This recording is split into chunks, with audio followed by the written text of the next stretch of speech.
Rafale deal का जिन एक बार फिर बंद बोतल से बाहर निकल गया है।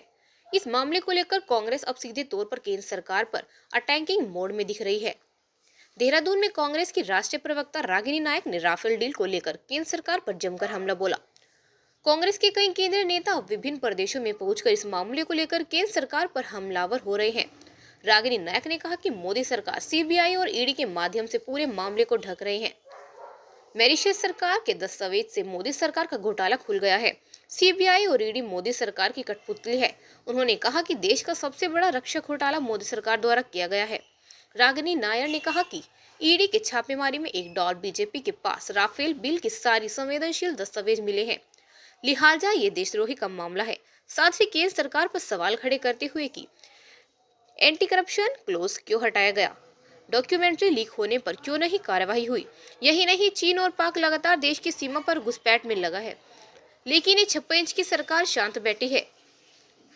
यही नहीं, सवाल किया कि बिचौलिया सुषेण गुप्ता को मोदी सरकार क्यों बचा रही है, जबकि यह करोड़ों का घोटाला है।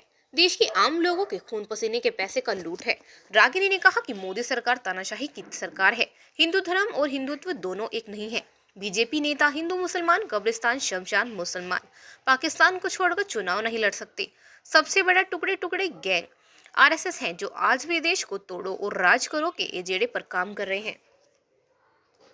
हमारे देश में तो इस दाढ़ी में पूरा का पूरा रफेल जहाज फंसा हुआ है, और शायद इसीलिए ये दाढ़ी दिन ब दिन बढ़ती जा रही थी कि रफेल का घोटाला कहीं ना कहीं उसके पीछे छुपा लिया जाए। तो आज एक बहुत महत्वपूर्ण मुद्दा, हमारे देश में तो इस दाढ़ी में पूरा का पूरा रफेल जहाज फंसा हुआ है, और शायद इसीलिए ये दाढ़ी दिन ब दिन बढ़ती जा रही थी कि रफेल का घोटाला कहीं ना कहीं उसके पीछे छुपा लिया जाए। तो आज एक बहुत महत्वपूर्ण मुद्दा